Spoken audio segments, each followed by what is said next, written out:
اعوذ باللہ من الشیطان الرجیم، بسم اللہ الرحمن الرحیم۔ السلام علیکم نائنتھ کلاس، کیسے ہیں سب بچے؟ اللہ تعالیٰ آپ کو ہنستا مسکراتا رکھے، زندگی میں کامیاب و کامران کرے۔ جی بچوں، آج ہم اسلامت لازمی میں ہم نے منتخب احادیث مبارکہ میں سے حدیث نمبر 4 کریں گے۔ پہلے ہم اس کا لفظی اور پھر محاورہ ترجمہ کریں گے۔ من جو احبا چاہتا ہے، ان یبسط لہ کہ اس کے لیے وسعت کی جائے، فی رزقہ اس کے رزق میں، وینسأ لہ اور اس کے لیے دراز کر دی جائے، فی اثرہ اس کی عمر، فلیصل رحمتی پس چاہیے کہ وہ صلہ رحمی کرے۔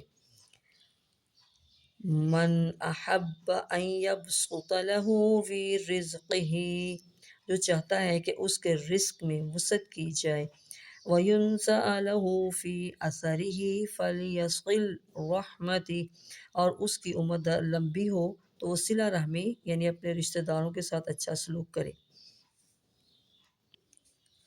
جی آگے حدیث نمبر 5، عن النبی صلی اللہ علیہ وسلم، نبی کریم خاتم النبیین صلی اللہ علیہ وسلم سے روایت ہے، فی الکبائر کبیرہ گناہوں کے بارے میں، قال فرمایا، الشرک باللہ اللہ کے ساتھ شریک ٹھہرانا، وعقوق الوالدین والدین کی نافرمانی کرنا، وقتل النفس اور ناحق قتل کرنا، وقول الزور اور جھوٹ بولنا۔ اب اس کا محاورہ ترجمہ کرتے ہیں۔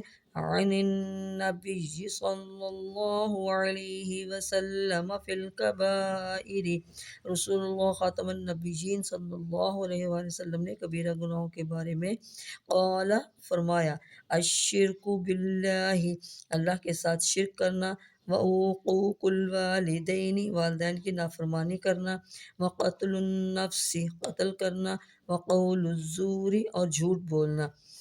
جی بچوں، یہ تھا آج کا ہمارا سبق، اس کو آپ نے اچھی طرح یاد کرنا ہے، دعاؤں میں یاد رکھیے گا۔ اوکے، اللہ حافظ۔